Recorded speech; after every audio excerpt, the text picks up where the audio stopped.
निज भाषा उन्नति है सब उन्नति को मूल, बिन निज भाषा ज्ञान के मिटत न ही को सूल।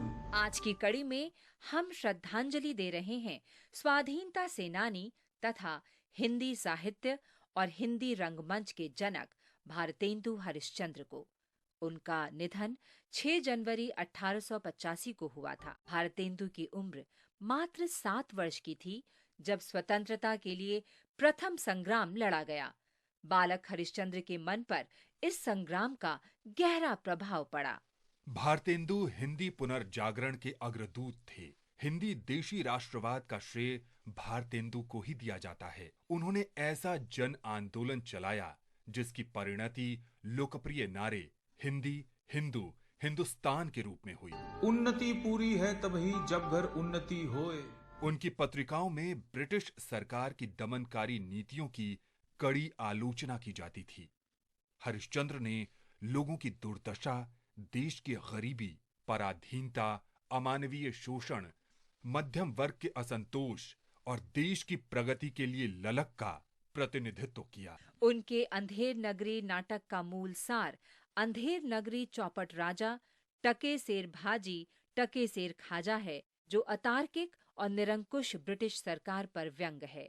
भारतेंदु ने जनता की राय को दिशा देने के लिए नए मीडिया, विशेषकर प्रकाशनों का उपयोग किया।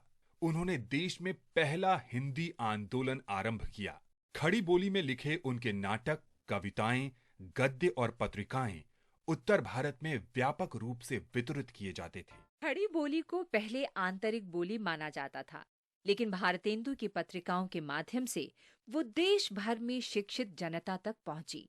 सूचना और प्रसारण मंत्रालय हिंदी जनसंचार में मूल लेखन को प्रोत्साहित करने के लिए 1983 से भारतेंदु हरिश्चंद्र पुरस्कार प्रदान करता रहा है। महान भारतीय राष्ट्रवादी को शत शत नमन। हम आज पटकथा लेखक विजय ढूंढोपंत तेंदुलकर को भी स्मरण कर रहे हैं। उनका जन्म 6 जनवरी 1928 को महाराष्ट्र के कोल्हापुर में हुआ था। उन्होंने पढ़ाई छोड़कर 14 साल की उम्र में 1942 के भारत छोड़ो आंदोलन में भाग लिया। वे नाटकों, फिल्मों और टेलीविजन के लिए पटकथाओं तथा प्राथमिक रूप से मराठी भाषा में पत्रकारिता के लिए अग्रणी योद्धा के रूप में जाने जाते हैं। तेंदुलकर नाटक देखकर ही बड़े हुए। 11 वर्ष की उम्र में उन्होंने पहला नाटक लिखा, निर्देशित किया और उसमें अभिनय भी किया। वे शांतता कोट चालू आहे, घासीराम कोतवाल और सखाराम बाइंडर के लिए सर्वाधिक लोकप्रिय हैं। उनके नाटकों के मुख्य विषय आधुनिक व्यक्ति के अलगाव से लेकर समकालीन राजनीति, सामाजिक व्यक्तिगत तनावों से लेकर मानवीय चरित्र की जटिलताएं, पुरुष महिलाओं के अन्वेषण से लेकर ऐतिहासिक घटनाओं की पुनः व्याख्या तक विस्तृत है। उनके ज्यादातर नाटकों में वास्तविक जीवन की घटनाओं या सामाजिक उथल-पुथल से प्रेरणा ली गई है, जो कटु वास्तविकताओं पर स्पष्ट प्रकाश डालते हैं। उन्हें कई प्रतिष्ठित पुरस्कारों से सम्मानित किया गया। महान व्यक्तित्व को सादर नमन।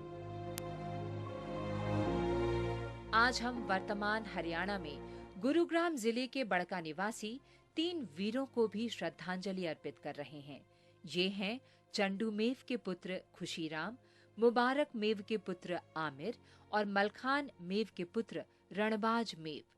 इन तीनों ने 1857 के प्रथम स्वतंत्रता संग्राम में भाग लिया था। उन्हें अंग्रेजों ने गिरफ्तार किया और राजद्रोह का मुकदमा चलाया।